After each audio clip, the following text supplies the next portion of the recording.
नमस्कार मित्रांनो. कधीकधी आयुष्यात काही लोक पुन्हा भेटतात आणि त्या भेटीतून जुन्या आठवणींना नवीन आयुष्य मिळतं. दिलकशीचा भाग 32 मध्येही असंच काहीचं घडणार आहे. कनक आणि तिची जुनी मैत्रीण सोनाली कॅफेमध्ये भेटतात आणि जुन्या मैत्रीच्या गप्पा रंगतात. पण या गप्पांमधूनच सोनालीच्या आयुष्यातील एक नवीन वळण समोर येतं आणि दुसऱ्या बाजूला ध्रुवच्या आयुष्यातही काही गोष्टी शांत दिसत असल्या तरी त्यामागे अनेक रहस्य दडलेली आहेत.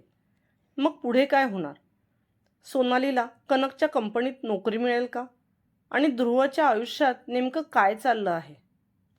चला तर मग ऐकूया दिलकशी भाग 32.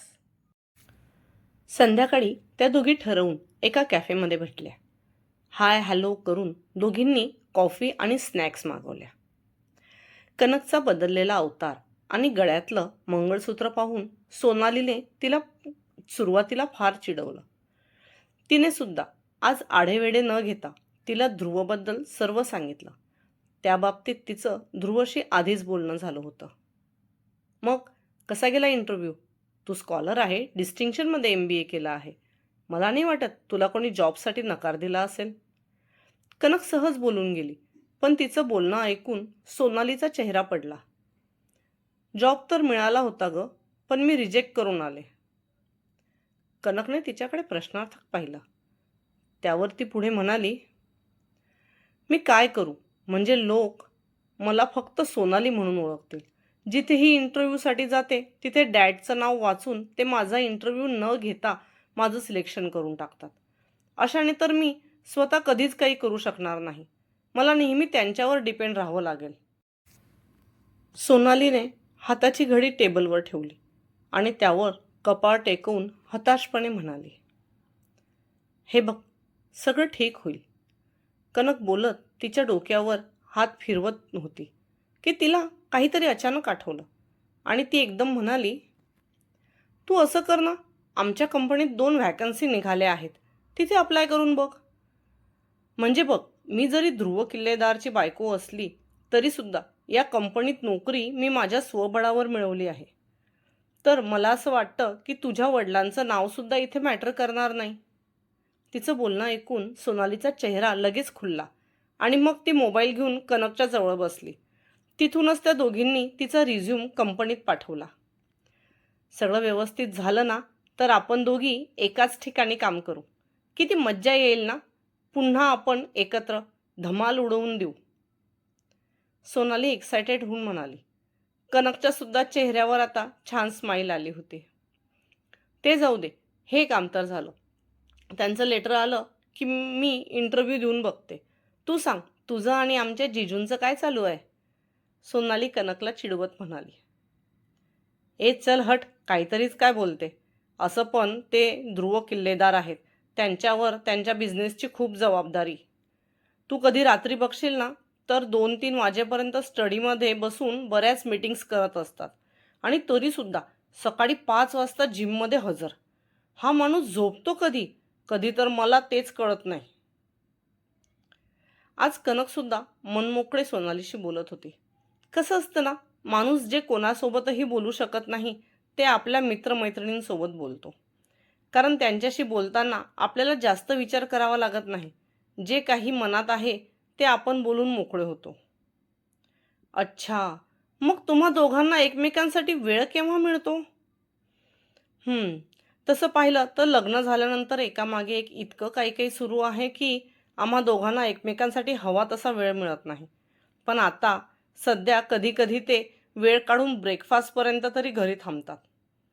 सोनालीच्या प्रश्नावर खरं तर काय उत्तर द्यावं हाच विचार करत कनक होती. पण जे तिच्या मनात होतं ते शेवटी तिने तिला सांगितलं. अय्या, म्हणजे रात्रीही नाही आणि सकाळीही नाही. मग ते सगळं करायला तुम्हाला वेळ केव्हा मिळतो? सोनाली अगदी गंभीर प्रश्न विचारत असल्यासारखं तोंड करून तिला म्हणाली. तिचं बोलणं ऐकून एक क्षण कनकलाही समजलं नाही. पण नंतर जेव्हा समजलं तेव्हा कनकने समोरचं मेनू कार्ड उचललं आणि तिच्या खांद्यावर मारायला लागली. अगं हळूहळू, चुका तुम्ही करतात आणि मार आमच्यासारख्या बिचाऱ्या भोड्या भाबड्या गरीब जनतेला मिळतो. ती अजूनही कनकची मजा घेत होती. त्या दोघी एकमेकींच्या चेहऱ्याकडे बघायला लागल्या आणि मग खळखळून हसल्या. थोडा वेळ अजून अशा गप्पा गोष्टी करून कनक घरी आली. सर, मॅडमवर कोणतरी लक्ष ठेवून आहे. ध्रुव आपल्या कामात मग्न असताना अल्बर्ट डोअरवर नॉक करून आत आला. आल्या आल्या त्याने ध्रुवला न्यूज सांगितली. किती प्रमाणात ॲक्टिव्हिटी आहे? ध्रुवने लॅपटॉपवरून जराही नजर न हटवता त्याला विचारले. सर, कंपनीत आणि विलात काही प्रॉब्लेम नाही, पण जेव्हाही मॅडम बाहेर असतात तेव्हा. ओके, नजर ठेव. कोणतीही लिंक सुटता कामा नये, ध्रुवने सांगितले. त्याचे बोलणे ऐकून अल्बर्ट निघून गेला. साठेला सिक्रेट रूममध्ये आणलं आहे. अल्बर्ट गेल्याच्या थोड्याच वेळात तेजाने आतमध्ये येऊन ध्रुवला सांगितलं. तेजा हा अल्बर्ट एवढाच ध्रुवचा वफादार होता. जसं अल्बर्ट अनुजा आणि कनकची सिक्युरिटी बघायचा, तसं तेजा ध्रुवची. ओके, काही दिवस त्याला तिथेच राहू द्या, मी नंतर बघेल, ध्रुवने आता आळसावलेल्या आवाजात सांगितलं. तसं तेजाने लगेच घड्याळात पाहिलं तर आता 9:30 वाजले होते.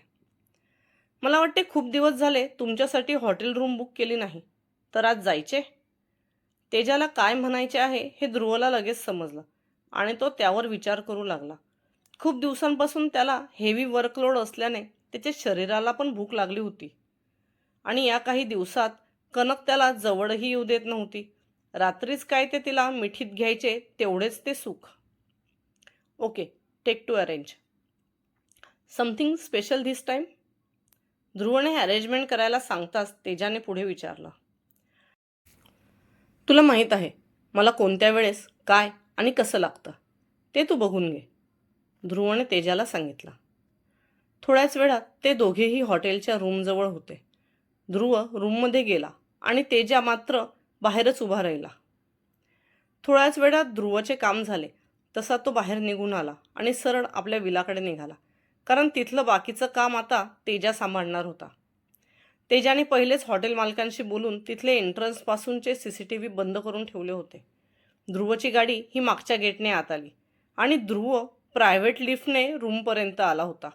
त्यामुळे तो या हॉटेलमध्ये आला हे कोणीही सांगू शकत नव्हतं. त्या मुलीलाही हवी ती रक्कम देऊन तेजाने मॅनेज केलं आणि तो सुद्धा त्याच्या घरी निघून गेला. ध्रुव नेहमीप्रमाणे घरी येऊन कनकला त्याच्या मिठीत घेऊन झोपला. कनकला ध्रुवसोबत आज थोडं बोलायचं असल्यामुळे ती अलार्म लावून लवकर उठली. नेहमीप्रमाणे उठल्यावर तिने तिच्या कपड्यांचा वास घेतला आणि आताही तिची रोजचीच सवय होती. त्या कपड्यांमधून जेव्हा तिला ध्रुवच्या बॉडी परफ्यूमचा वास यायचा तेव्हा ती नकळत लाजून गुलाबी व्हायची. पण आज जेव्हा तिने तिच्या कपड्यांचा वास घेतला तेव्हा त्यामधून तिला ध्रुवच्या बॉडी परफ्यूमसोबत अजून एक वेगळाच वास आला आणि तिच्या कपाळाच्या शिरा ताणल्या गेल्या. तिने पुन्हा एकदा वास घेऊन स्वतःच्या मनाची समजूत घालण्याचा प्रयत्न केला, पण छे, आताही तिला तिच्या कपड्यांमधून 2 वेगळ्या वेगळ्या परफ्यूमचा वास येत होता. ध्रुवच्या परफ्यूमसोबत हा लेडीज परफ्यूमचा वास, पण माझ्याकडे तर या प्रकारचा परफ्यूम नाही, तिने स्वतःशीच विचार केला आणि मग आपल्यालाच काहीतरी गैरसमज होत असेल असा विचार करून ती फ्रेश व्हायला गेली. ते माझी मैत्रीण आज इंटरव्ह्यूसाठी येणार आहे, ध्रुव क्लोजेटमधून तयारी करून निघताच कनकने त्याच्यासमोर उभे राहत त्याला सांगितले. सोनाली सोनी सिंग, आज दुपारी 12 वाजता इंटरव्ह्यू आहे तिचा. मग तुझी काय इच्छा आहे, तिला ही नोकरी बिना इंटरव्ह्यूची द्यावी?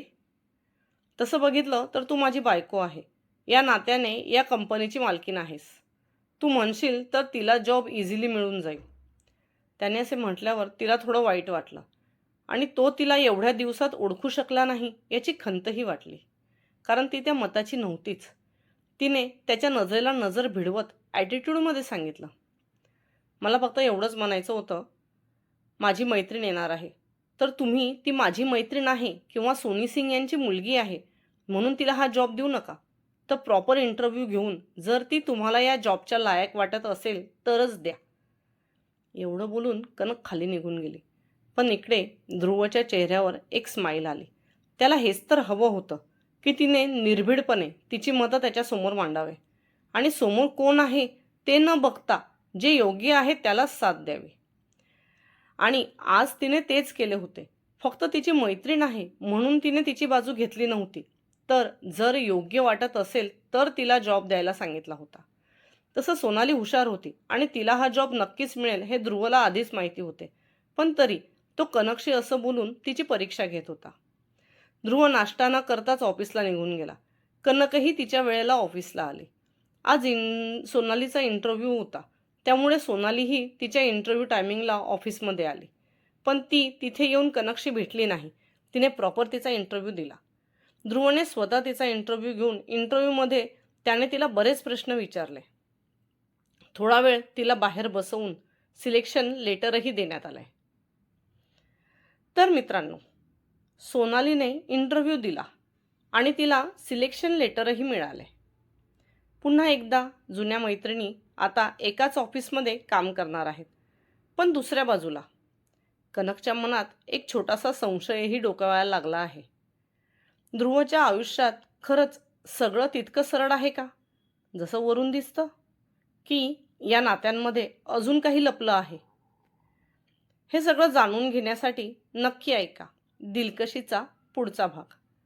आणि जर कथा आवडत असेल तर व्हिडिओला लाईक करा. तुमचं मत कमेंटमध्ये नक्की लिहा आणि अशाच कथा ऐकण्यासाठी चॅनलला सबस्क्राईब करायला विसरू नका. पुन्हा भेटूया पुढच्या भागात. धन्यवाद.